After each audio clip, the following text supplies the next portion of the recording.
schools and hospitals, all involving children.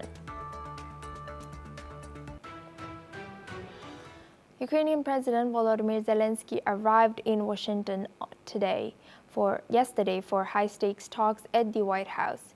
U.S. President Donald Trump has said he is working to arrange a bilateral peace meeting between Russian President Vladimir Putin and Ukrainian President Volodymyr Zelenskyy.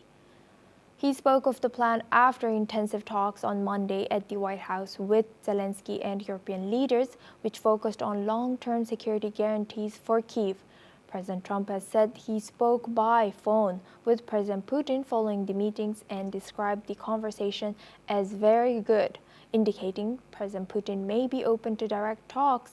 President Zelenskyy has confirmed he is ready for bilateral encounter, which would be the first between the two leaders since Moscow's full-scale invasion. Let's listen into what he had to say. We're going to have a meeting. I think if everything works out well today, we'll have a trilat. And I think there will be a reasonable chance of ending the war when we do that. The U.S. president hosted 7 European leaders to coordinate security guarantees for Ukraine, while Zelenskyy met Trump one-on-one in the Oval Office, describing it as their best conversation yet. Allies plan to formalize Ukraine's security guarantees within the next week to 10 days. As Trump says, he's working to bring Putin and Zelenskyy to the table for a peace summit. French President Emmanuel Macron gave a statement after a multilateral meeting with U.S. President Donald Trump, Ukrainian President Volodymyr Zelenskyy, and EU leaders. Here's what he said. Il a été acté qu'il y aurait d'abord la volonté de bâtir une séquence bilatérale entre le président Zelenskyy et le président Poutine, dans un endroit qui va être déterminé dans les prochaines heures, et qui sera suivi d'une réunion trilatérale avec le président Poutine, le président Trump, le président Zelenskyy. Je souhaitais que d'ailleurs tout ça soit suivi dans le processus d'une réunion qui inclura les Européens et d'ailleurs aussi les Turcs, c'est-à-dire tous ceux dont la sécurité est directement concernée par les suites de ce conflit. Je crois qu'il est convaincu maintenant, et le président Poutine le lui a redit, nous lui avons tous redit, qu'on ne peut pas discuter un traité de paix qui prend quand même plusieurs jours, voire plusieurs semaines, sous les bombes. Et qu'il a plusieurs fois lui-même exprimé une volonté aussi humanitaire d'arrêter les tueries, d'arrêter ce qui se passe contre les civils, et donc à cet égard, qui avait besoin d'avoir justement aussi une... Now for this discussion, we're joined by Professor Jim Rice. He's a professor of international law, joins us live from Beacon. Thank you, Professor, for joining us today. Good to see you. Now, Good to see you, Stella. Thanks for having me on. Thank you. So how do you see this? Is Trump genuine about bringing peace, or do you think his motive is just to get a nomination or a Nobel Peace Prize? I certainly think that that's a large part of it.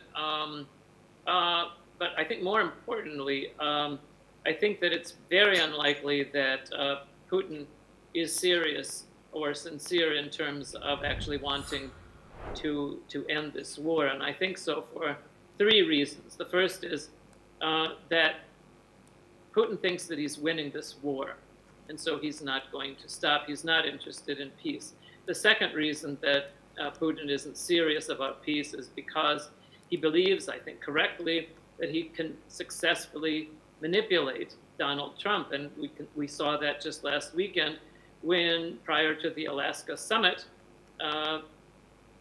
Trump said that he would expect a ceasefire before a final peace agreement, and then Putin said no, and then Trump came back and said that he didn't think that a ceasefire was necessary, flying in the face of all reason.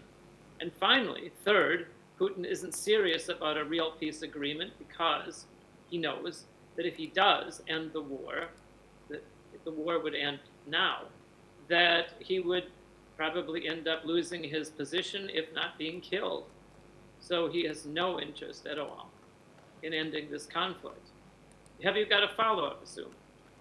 Yes, and now what do you make of President Trump's efforts to broker a direct peace meeting between Zelenskyy and Putin? Could this mark a genuine shift in the conflict trajectory, even though you said that Putin might not be serious here? Well, again, that's a great question. For my part, and again, I can't predict anything, but for my part, I believe that Putin will never agree to sit down with Zelensky in the same room or enter into direct talks directly with Zelensky. And the reason for that is because Putin doesn't believe that Zelensky is a legitimate president. After all, we know that at the Alaska meeting and prior to that, Putin has insisted upon bringing up the underlying causes or the root causes of this conflict. And this basically is code for a total capitulation is needed by the Ukrainian side. It means ousting Zelensky from office, demilitarizing the Ukraine, permanent guarantees of no Western alliances. And so, no, I don't think that there will be a meeting directly between Putin and Zelensky. Thank you very much, Professor, for sharing that. Please stay with us as we stay on